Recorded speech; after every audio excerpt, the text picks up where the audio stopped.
Vamos entrar agora no outro acontecimento, que é a missão. Como sabem, Moisés, eu costumo dizer, teve 3 vidas. Teve 3 vidas. 3 vidas de 40 anos, que dá os 120. Moisés, nos primeiros 40 anos, foi formado e preparado para um dia ser alguém. Nos segundos 40 anos, Deus levou Moisés ao deserto para perceber que era ninguém. E nos terceiros 40 anos, Deus provou que pode pegar em ninguém para fazer algo extraordinário. Percebem as 3 vidas de Moisés? Nos primeiros 40 anos, ele foi preparado para ser alguém. Segundos 40 anos, Deus preparou para ser ninguém. E nos terceiros 40 anos, Deus prova que pode pegar em ninguém para fazer algo extraordinário. Ok? Sarça ardente. Isto é muito importante, esta parte. Vemos que Deus ouviu o clamor do seu povo e decide agir. E Deus envia o anjo Gabriel para libertar o povo. Não foi, pois não foi o anjo Gabriel. Desculpem lá. Deus envia um proscrito com 80 anos para libertar o povo. Não foi o anjo Gabriel. Seria mais fácil. Ele foi confrontado com mensagem direta, sabem quando? Quando ele estava a apacentar ovelhas, que por acaso não eram dele. Agora imaginem, um indivíduo que tinha o trono do Egito na mira, 40 anos depois, nem sequer tinha as suas ovelhas. Vejam ao ponto em que o homem chegou. O homem era para ser o futuro faraó, e passados 40 anos, já passou algum tempinho, podia ter as ovelhinhas dele. Nem as ovelhas dele, eram do sogro. O homem passados 40 estava tão baixo, que nem tinha ovelhas dele. Apacentava as ovelhas do sogro. Então, quando Moisés menos esperava, Deus entra em cena. E em Êxodo 3, 2-3, nós vemos assim, apareceu-lhe o anjo do Senhor em uma chama de fogo no meio de uma sarça. Parece uma sarça a arder com um anjo no meio, e a sarça ardia e não se queimava. E então, Moisés, e agora me virarei para lá e verei esta grande visão, porque a sarça não se queima. Moisés tinha experiência de ver sarças a arder. Aquilo volta e meia devia ser normal. Um raio, um trovão, aquilo pegava fogo. O problema é que aquilo não se acabava de se queimar. Estava sempre a arder. E viu um anjo ali no meio. Ele vira-se para ver. Então eu queria falar-vos sobre os espinhos. Vamos ver vários pontos da sarça. Começamos pelos espinhos. A sarça é composta por espinhos. Aquela sarça no original não era uma sarça normal, era uma sarça composta por espinhos. Eu estou a dizer isto porque no original, no hebraico, é o que está a apontar. Então, espinhos. Espinhos nasceram, sabem como? Como um ato da maldição de Deus sobre o pecado. Foram produzidos em Gênesis 3, 17 e 18. Espinhos e carnes a terra produzirá porque é maldita. Devido ao pecado, Deus amaldiçoou a própria terra e produziu espinhos. E vemos aqui algo que é maldito, os espinhos, a arder permanentemente. Não se esqueçam disso. Sai mais tarde que o Senhor Jesus Cristo, quando esteve a quase ir à cruz, recebeu uma coroa de espinhos. O símbolo da maldição que era caída sobre nós, caiu sobre ele. Maldição sobre ele. E quando ele estava na cruz, ele estava-se a fazer maldito por nós. É como se o fogo que devia cair sobre nós caísse sobre ele.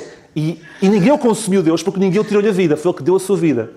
O Senhor Jesus foi uma verdadeira sarça ardente que relevou sobre ele a maldição, espinhos, mas ninguém o consumiu. Foi ele que desistiu, deu a sua vida.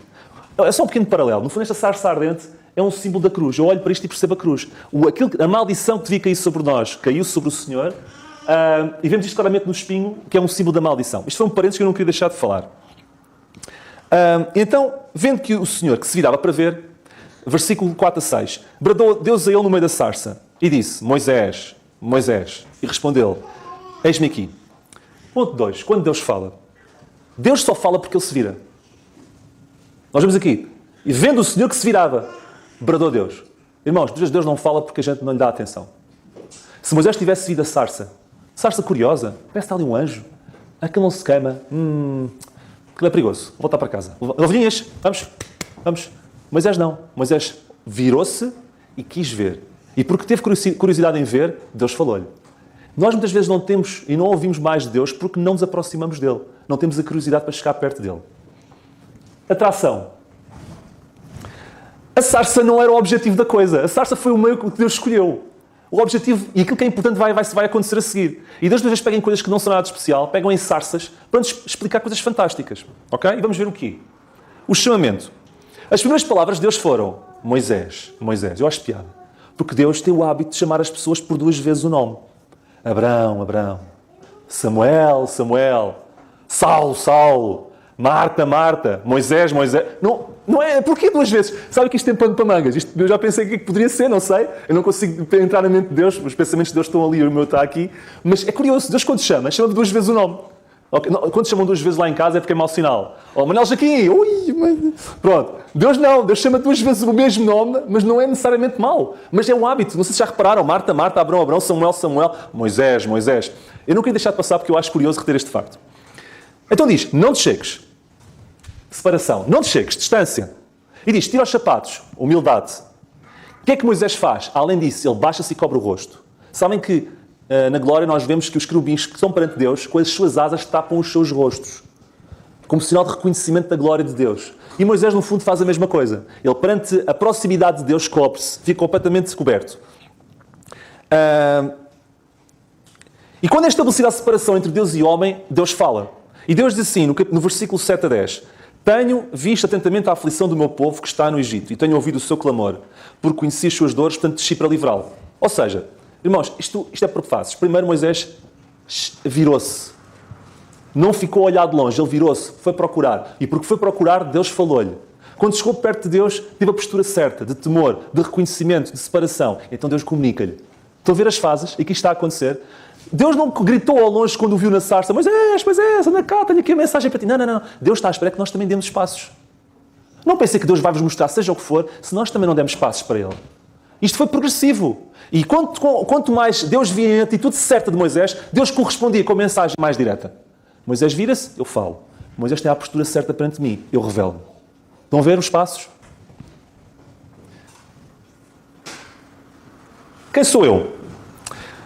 Então Moisés disse, versículo 11 e 12, quem sou eu que vá a Faraó e tire do Egito os filhos de Israel? Isto já parece a desculpa que nós damos volta e meia. Mas quem sou eu para fazer aquilo lá na igreja? Eu não sou nada. Eu não servo com nada, eu não tenho nada de especial. Sabem que ele, 40 anos antes, tinha tido outro discurso. Mas agora tinha um discurso diferente. Estes 40 anos do deserto fez-lhe ter um discurso diferente. Só que era um discurso que também estava errado pelo outro extremo, como vamos ver. Ele tinha-se passado de um extremo para o outro extremo. Moisés pergunta, quem sou eu? E Deus responde, certamente serei contigo. Sabe, irmãos, nós não devemos nos focar naquilo que nós temos. Nós devemos nos focar em Deus. Porque o que faz a diferença não é o que nós temos, nem é o que nós somos, mas é o que Deus é. E a seguir Deus revela-se quem é. Justamente para mostrar a Moisés que a questão nunca esteve em ti, Moisés. A questão sempre esteve em mim. E por isso é que Deus revela o seu nome, eu sou. Que é o que vamos ver a seguir. Ok? Então vamos ao ponto 3, que para mim é o ponto mais importante dos primeiros 18 capítulos e dos mais importantes da Bíblia. Versículo 13 e 14 do capítulo 3, exatamente. Deixa-me só aqui ver, buscar aqui. Portanto, 13 e 14. Eis que, quando eu for aos filhos de Israel e lhes disser, o Deus de vossos pais me enviou a vós, eles me disserem, qual é o seu nome, que lhes direi? E disse Deus a Moisés, eu sou o que sou. É isto que tu vais dizer. Tu vais dizer que o eu sou o que sou me enviou a vós. O Moisés cá ficou mais baralhado. Eu sou o que sou? Mas o que é que eu vou dizer? Olha, o eu sou o que sou. O que é isto? O eu que sou o que sou. Eu quero-vos dizer, o que é isto? O eu sou o que sou. O que é isto? Irmãos, eu sou o que sou. Quando Deus diz, eu sou o que sou, antes disso, eu sou o que sou, esta expressão vai ser o combustível da libertação. O povo, quando interioriza isto, quando Moisés primeiro interioriza isto, e quando o povo interioriza isto, eles vão ter o combustível necessário para a libertação. Eu vou-vos explicar.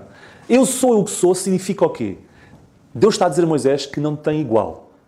Que não é comparável com nada, nem com ninguém. Eu sou não é igual ao que o outro é. Eu sou o que sou. E o que eu sou não depende nem é comparável com nenhuma outra coisa. Eu sou o que sou. Não há comparação. Só posso ser comparado com Deus. Não existe equivalência para Deus. A não ser o próprio Deus. Se eu puser uma equação Deus igual a Deus.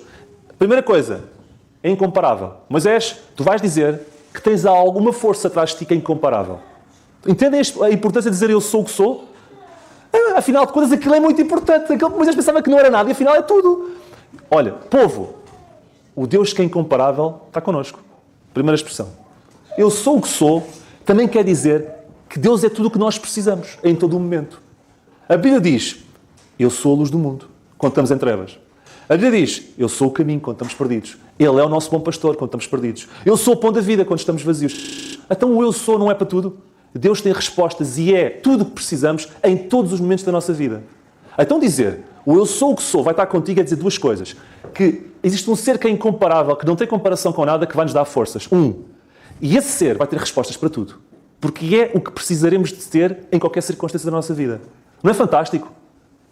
E Moisés, quando percebe isto, diz assim, calma, ele não percebeu ainda bem, vamos ver que ele se espalha só comprido mais à frente. Mas ele acaba por chegar lá. É como nós volta e meia precisamos de aprender só à 7ª ou 8ª.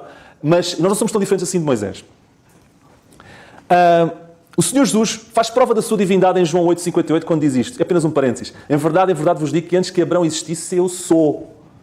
Jesus diz, antes que Abraão existisse, eu sou. Sim, que Jesus é tudo o que é incomparável e que é tudo o que o homem precisa. Ok? Estes dois fatores. Ponto 4. O que tens na mão? Antes disso, nós vemos no versículo 18 que Deus disse a ele, e ouvirão a tua voz. E respondeu Moisés e disse, eis que não me crerão, nem ouvirão a minha voz. Moisés está a chamar Deus mentiroso. E Deus diz, eles vão ouvir a tua voz. E Moisés diz, não vão ouvir a minha voz. Vejam depois de tudo isto, a ousadia de Moisés. Nós somos iguais. É que nós pomos em causa tantas vezes Deus. E que Deus diz, isto vai acontecer, na palavra de Deus. E assim, será? Será que vai acontecer assim como tu dizes? Moisés pôs em causa claramente Deus. Ainda não confiava, ainda não estava no ponto. Então Deus intervém com uma outra ajuda. O que é que tens na mão? E Moisés disse, tenho uma vara. E Deus, perante a insegurança de Moisés, não vai direto ao assunto. Ok, tens uma vara. Essa vara é a vara que tu andas com as ovelhas, deve estar suja, é frágil, se calhar tem já umas rachas, mas é o que eu vou usar. E com esta vara, Moisés, tu vais abrir um mar vermelho. Com esta vara, tu vais bater na rocha e vai sair água. E com esta vara, tu até vais ganhar uma batalha contra os amalequitas. Ele não sabia disso. E Deus não lhe disse isso na altura. Mas foi o que aconteceu. Justamente para provar a Moisés que o segredo não está na vara, mas está em Deus. E Deus usa o que nós temos à mão. Lembram-se daquela passagem quando Jesus multiplicou os pães e os peixes? O que é que há? Há 5 pães e 2 peixes. E então o André disse, mas o que é isso para tanta gente? Lá está. O que é isso? E Deus disse assim, toca a sentar, todos a sentar. E vamos agradecer. Agradecer? Claro. Irmãos, a coisa pior que podemos ter é dizer a Deus que aquilo que nós temos não presta. E não agradecemos por isso. E eles só tiveram um pãozinho no milagre da multiplicação quando obedeceram, sentaram-se, e quando agradeceram. E depois puderam comer. E muitas vezes nós não temos bênçãos maiores na vida porque continuamos a queixar-nos daquilo que Deus nos dá. E maltratamos Deus por aquilo que Deus nos dá. Como se Deus não fosse todo poderoso e não fosse perfeito e não soubesse que aquilo que nos deu foi perfeito para nós. E não agradecemos a Deus por isso. Ok? E não lhe obedecemos. Ok? E portanto, o que é que tens na mão? Isto é muito importante. O que é que tens na mão? Sabem que Deus não usou Moisés quando Moisés estava quase a ter o cetro na mão. Deus usou Moisés quando Moisés andava com uma vara na mão. Isto quer dizer muito. Ok? Isto quer dizer muito. Deus não usou os capacitados ou os que se julgam alguma coisa, mas os fracos. E aqueles que reconhecem, e aqueles que duvidam deles próprios. Temos aqui um homem que duvidava dele próprio, que chamava Deus mentiroso. Nós somos... Agora diga uma coisa. Olhamos sempre para a Bíblia e dizemos, eles são campeões. Estamos a ver aqui um homem na sua extrema fraqueza e Deus a usar. Qual é a nossa desculpa agora? Vou virar a mesa ao contrário. Deus não me usa porque eles são melhores que eu. Então quando vemos alguém a fazer isto, qual é a nossa desculpa agora? Agora está bem, Então, sim, está bem, pronto. É verdade. Nós somos iguais a Ele. E Deus, porque o segredo não está na nossa vara, o segredo está no Deus, eu sou. Isto é muito importante. Eu sou. Depois, eu tenho que dizer isto. A parte da cobra é muito gira. Deus diz, manda a cobra ao chão e a vara ao chão transforma-se numa cobra e depois, agora pega na cobra outra vez e transforma-se em vara. Eu não posso perder muito tempo, senão daqui a pouco eu não saio daqui. E, sabem onde é que se tem que pegar numa cobra? É pela cabeça. E Deus diz que pega na cauda. Quando se pega uma cobra pela cauda, a cobra vira-se e morte. E Moisés, de 40 anos de mato, sabia disso. Aí Moisés estava mais obediente porque pegou na cauda. Pegou na cauda e então a cobra transformou-se em vara. Ou seja, estão a ver o índice de obediência de Moisés a subir? E Deus testou. Pega agora na cobra pela cauda. E Moisés pegou na cauda. Eu não vou fazer mais nada, que Deus já me deu na cabeça. Vou pegar na cauda e aquilo transformou-se na vara. Moisés, estou a ver Moisés. Desta já me safei. Mas eu não queria deixar de falar porque eu achei que era importante. Ponto 5. 4 mensagens. Vemos aqui 4 mensagens. Deus aqui na sarça ardente dá 4 mensagens. A primeira. Moisés, quando chegares ao Egito, diz que o Eu Sou te enviou. Se eles não escutarem, lança a vara ao chão, isto é o resumo, e vai-se transformar em cobra, e depois pegas na cobra e transforma-se em vara, para que eles percebam. Se não funcionar, e vemos isso no versículo 6 e 7, pega na tua mão, põe no peito, transforma-se em lepra, tiras, e voltas a pôr e vai ficar boa outra vez. E se não funcionar, pegas num bocado de água do Nilo, vou transformar em sangue. O que é que Deus está a querer dizer? Para nós hoje. Quando Deus nos falar, primeiro aceitemos pela sua palavra logo. Mas se fomos teimosos e não quisermos aceitar a sua palavra, olhemos para as coisas, para os exemplos transformadores que Deus faz na nossa vida e na vida de outros, que estão exemplificados na vara a transformar em cobra e vice-versa, e na mão em lepra e vice-versa. Porque se nós não ouvimos a palavra, nem ouvimos exemplos transformadores na nossa vida e na vida de outros, Deus a seguir entra com punição. É apenas um pequeno quadro, um parênteses. É as etapas que Deus faz. Deus nunca entra logo a matar. Deus primeiro ouve a palavra. Não ouves? Ouve os exemplos. Não ouves os exemplos. Então a seguir, vamos ter que entrar mais a sério. Mas pronto, isto é apenas um parênteses que eu queria falar. Até que Moisés entra com as desculpas finais. O homem não aprendeu ainda. E diz assim, eu não sou homem eloquente, nem ontem, nem de anteontem. Mentiroso. Mentiroso. Porque nós vemos em Atos 7:22 que ele era instruído em toda a ciência dos egípcios, era poderoso em palavras e obras. Como é que ele podia dizer que ontem não foi, se há 40 anos era poderoso em palavras e obras? Até que ele revela-se. Ele diz assim, envia pela mão daquele a quem tu has de enviar. Sabe qual é o problema de Moisés? Ele tocou neste ponto. Ele ficou encostado às cordas e disse, Deus, eu vou dizer a verdade, pronto, eu não quero ir. A verdade é, eu não apetece ir. Eu vou ter que enfrentar o faraó. Aqueles que querem... Isto está a correr muito mal. Eu estou aqui há muito tempo longe daquelas leads. Aquilo vai ser muito mal. Eu não quero ir. Arranja outro. Ele pensou em Arão. E Deus, está bem, estás a pensar no Arão, o Arão vai contigo. Mas a ida de Arão foi má. Porque mais tarde Arão foi um dos instigadores ao bezerro de ouro.